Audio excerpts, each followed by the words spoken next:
The floor is yours. You can do your presentation. Έχετε το λόγο. Μπορούμε να κάνουμε την παρουσίαση. Έχετε 10 λεπτά.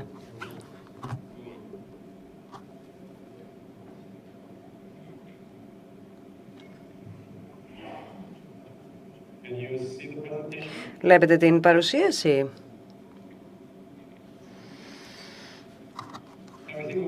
Όλα εντάξει? Τέλεια, ωραία. Γεια σας, καλησπέρα και χαιρετισμούς από τις Βρυξέλλες. Δεν μπορούσα να είμαι μαζί σας, μόλις γύρισα από ένα ταξίδι στην Κίνα και δυστυχώς ήταν αδύνατο να είμαι στην Ελλάδα.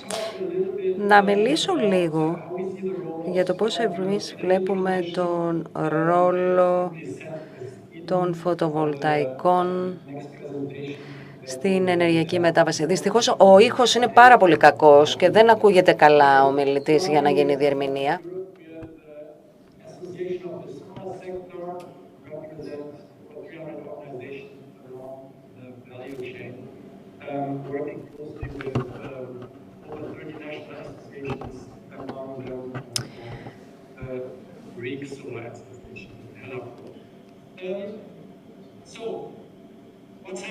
Τι συμβαίνει λοιπόν? Πρόσφατα υπήρξε ένα σημαντικό μήνυμα σχετικά με την αρχή του τέλους της εποχής των ορυκτών καυσίμων. Πρώτη φορά αναφέρεται αυτό.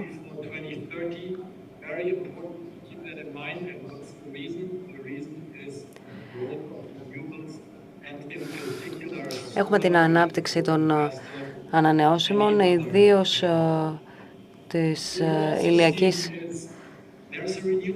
ενέργειας. Υπάρχει μια προσέλκυση προς τις ανανεώσιμες πηγές ενέργειας. Δεν υπάρχουν ζητήματα ως προς το κόστος. Είναι πολύ πιο ανταγωνιστικές αυτές τις πηγές. Τι σημαίνει αυτό? Οι διερμηνείς ζητούν συγγνώμη, ο ήχος είναι πολύ κακός, είναι πολύ κακή ποιότητά του και δεν είναι δυνατόν να γίνει διερμηνία. 40 gigawatt, about 2/3 was solar rooftop systems, and at the moment we have over 12 million solar-powered homes in the European Union. The round about 40 gigawatt that was installed last year meant 43% growth of the market, which was unexpectedly high and much higher than most analysts thought. The top EU solar markets that we've seen all installed, so that means all the top 10 markets installed more than a gigawatt last year, and this will continue to be the case also in 2023. The largest market that was a surprise to many, Spain last year. It took over the first place from Germany. It might change this year again. And then you had several other markets, among them also Greece with over 1.4 gigawatt of newly installed capacity. We expect further strong growth for the coming years. This year we will see over 50 gigawatts, and that despite the case that the fear factor which led to this incredible growth last year because of the energy factor is sort of gone. People are not afraid of the soaring energy prices anymore. At least that's how it looks like. Prices have come down quite a bit. Nevertheless, we are seeing that over 50 gigawatts will be installed and that the market will continue to grow in the European Union over the coming years. So we had over 200 gigawatts total installed capacity end of last year, and we are forecasting that around 600 gigawatt will be installed only 5 years later, so that means factor 3 growth. If actually the market grows faster than expected and the regulatory frameworks are in place earlier than anticipated, it could be also as large as 700 gigawatts in 2027. That's an important slide because it simply shows the anticipation from our market scenarios until 2030. In yellow, you see that we anticipate in our medium scenario 920 gigawatt. In a high scenario, it could be almost 1.2.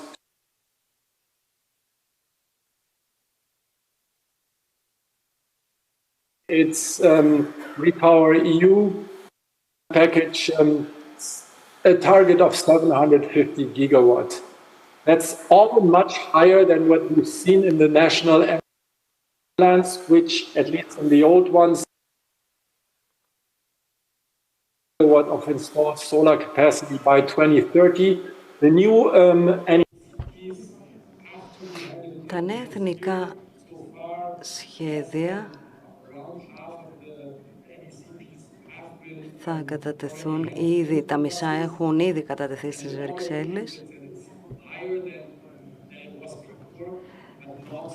και βλέπουμε ποσοστά που είναι υψηλότερα από το παρελθόν, αλλά όχι εκεί που θα αναμέναμε να έχει φτάσει η αγορά. Σε κάθε περίπτωση έχουμε δει ένα σενάριο 100% ΑΠΕ για την Ευρώπη. Βεβαίως αυτό δεν υπάρχει στο χαρτοφυλάκιο οποιασδήποτε κυβέρνηση μέχρι στιγμής.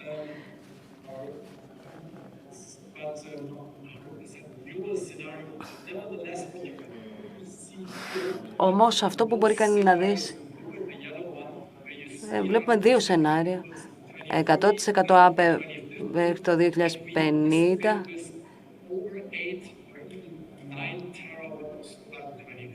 Δυστυχώς ο ήχος δεν είναι καλός. Οι διερμηνείς κάνουν ό,τι μπορούν.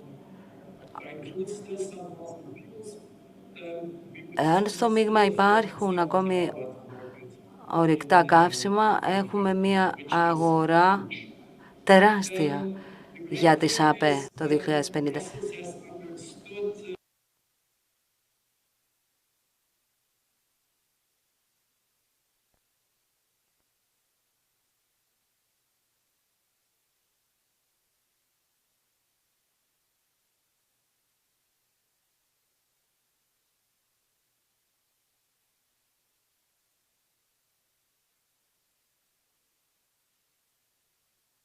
Union speech, Ursula von der Leyen also, as part of her Green Deal, emphasized the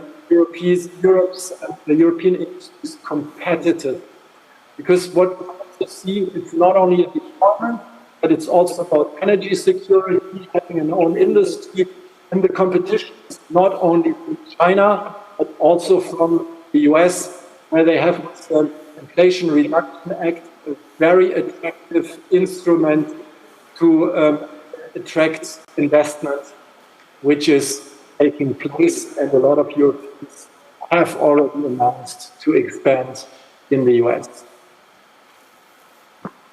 The biggest part of jobs, of solar jobs, nevertheless, on the deployment side of things, and we recently published a solar jobs report, and here we could see that 650,000 people were working in 2022 in solar, and this will go up, and we anticipate that already 2025, more than 1 million people will work in solar in our medium scenario.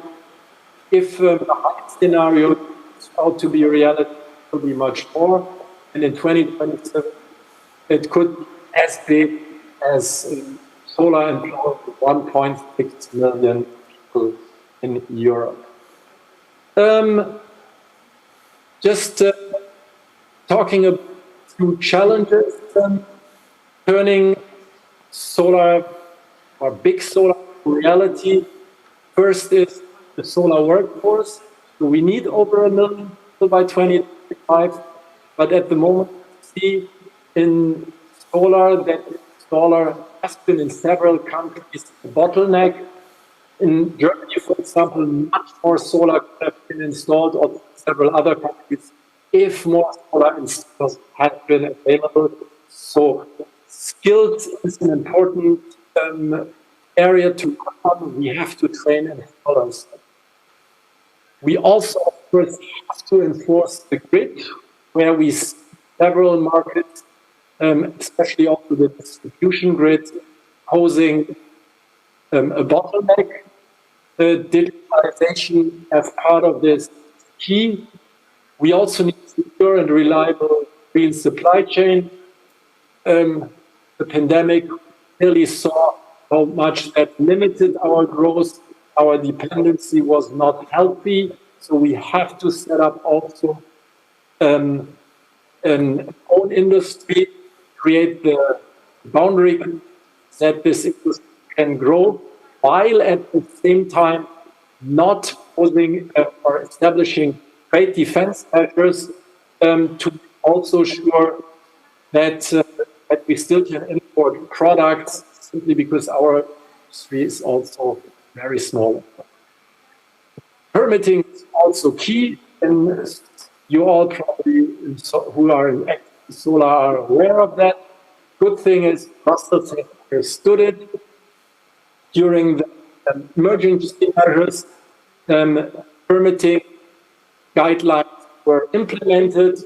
The issue is that several member states not actually put that or implemented on a national level, so that this is still slowing down the installation of solar. Finally, it's all about regulatory stability. Market design is an important factor to have.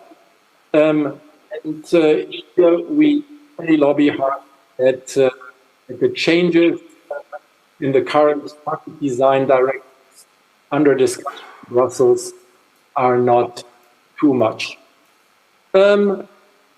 Finally, the good thing is, end of October, the Renewable Energy Directive, after many years of discussion, has finally been published. We now have a higher renewables target and many other very positive provisions for renewables. They're almost there to meet our 2030 ambitions, over 40% renewables, because we still have to get the electricity market design directive to the finishing line. We have also the Net Zero Industry Act and the Energy Building Performance Directive, which is key for the topic we're going to discuss all today. Rooftop solar is also not finally agreed on, because the Energy Building Directive will also have mandatory emissions targets for solar, which will really boost this market in the long term. And that's my introduction for this session. Thanks a lot.